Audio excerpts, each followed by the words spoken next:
Hi guys, today I'm going to recap the brand new show called My Happy Marriage. Watch till the end, you will like it. The story starts with a girl crying beside a cherry tree. In front of her is standing Miyo. You see, the girl crying is actually Miyo. It is a memory of her. She was crying alone surrounded by raining petals. No matter how beautiful nature was, none of those would shine on her, and she even did not know what happiness was. Any gleam of hope always disappeared right before his eyes. She had lived her life always thinking. She used to think that her existence was not necessary in this world. But all her suffering came to an end when she met him. Guys, let's find out how her life becomes full of happiness.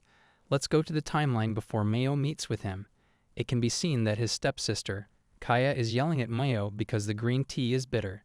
She throws the tea and orders her to remake it. Miyo apologizes and her stepmother says hurry up. Miyo leaves after bowing and his stepmother states that she is a clumsy girl like her mother. Her father can be seen reading the newspaper and doing nothing about it.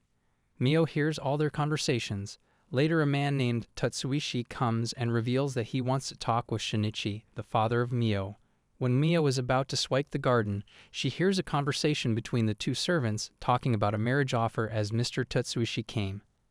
It is also revealed that Miyo is 19 years old and that both sisters are of legal age to marry. Given their father's attitude, they believe the marriage proposal is for Kaya and not for Miyo. A few moments later, while swiping the garden, a boy named Koji appears. He states how diligent she is in swiping the garden. Miyo is relieved and Koji says that he has come here with his father Tatsuishi as an attendant to him in the meeting. But Koji reveals that it was an excuse. Actually, he just wanted to talk with her. Koji gives her milk chocolate and she expresses how good it is. He says that if he can make her smile, then it's worth the price. He wishes their time together could continue forever. He also promises to do all it takes to keep her smiling. Later that night, Miyo is preparing the dishes to take while Kaya is asking her father for a new kimono as the new semester is starting and her father gives permission to buy quite a few kimono. When Miyo is about to leave, her father asks her what she usually does during the day. She replies, "I clean around the house." Her father orders her to make sure she stays here tomorrow. She replies in the affirmative as he addresses him as Sir. Back in her room, she wonders about staying there since she is treated like a servant and according to her, it is an unnecessary request.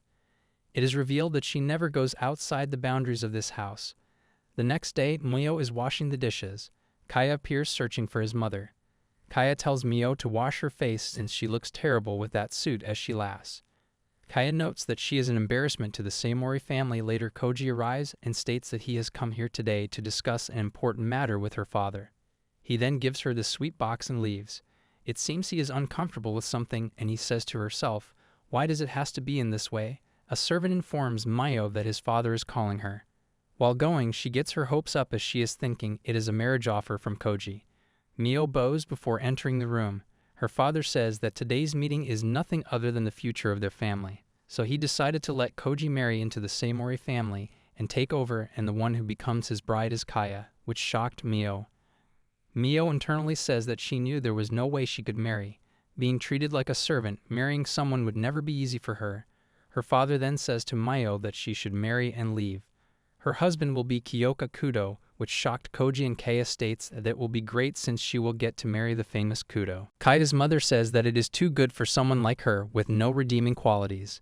Kaya says she will look forward to seeing how many days she will last being his wife. Her father says that she will go to Kudo's house tomorrow. Miyo tries to speak, but is turned down as she leaves. After a while, Kudo leaves and sees Miyo standing in the rain. He has a flashback where he is talking with his father about the marriage decision. His father said this is the only way to help Miyo since she will be able to leave the house. But Koji questions about Miyo's feelings as he gets angry, to which his father replies that he must follow this decision for the sake of his family. Miyo is standing in front of a cut-down cherry tree that her mother planted. When she feels down, she always comes here as it gives peace of mind to her. But she realizes she wouldn't be able to come here anymore since she will leave the house soon. Koji appears and apologizes to her for being a coward. She thanks him for being kind all the time and leaves. Later in her room, she is arranging her belongings and a servant appears informing her that her father said to wear this kimono before leaving the house tomorrow. She also informs her about Kiyoka Kudo being a cold and merciless man. Rumor has it that every fiancé has run away from him. She tells her to be careful. The servant is surprised after seeing her belongings are only one dress and gives her food to eat on the way. Miyo thanks her for her concern. After the servant leaves, Miyo tells herself, will a fancy kimono ever suit me? The next day, she is leaving while telling that she finally lost fond memories as well as a house to call home. Then a flashback shows little Miyo and her mother. Her mother died, leaving little Miyo crying. The cherry tree also dies. Her father then marries a new wife and they have a baby. Watching them from a distance is little Miyo. She gets on a train reminiscing her old memories. Her stepmother yelled at her and her stepsister has not liked her. The cut-down cherry tree made her cry. On the way, she eats the food which the servant gave. She finally reaches the place and wonders if the head of the Kudo family really lives in a place like this. Using her map, she finally finds a house. She knocks on the door and a servant shows up. Miyo gives her identity, and the servant welcomes her and says they have been waiting for her. The servant introduces herself as Yuri and takes her to Kudo. Miyo bows as she says, I hope you treat me kindly. Kudo asked her how long she intended to bow. She apologizes, but Kudo says he isn't asking for an apology. Yuri then says that she can raise her head now. When she raises her head, seeing him for the first time, she is astonished at how beautiful he is. Meeting this man on this day was like a flower coming out of the snow. Her life, which had been shut off, started to move forward again. He introduces himself to her. Episode 1 ends here. If you like this anime, you can watch it, or if you want to watch the next part recap, then like this video and comment.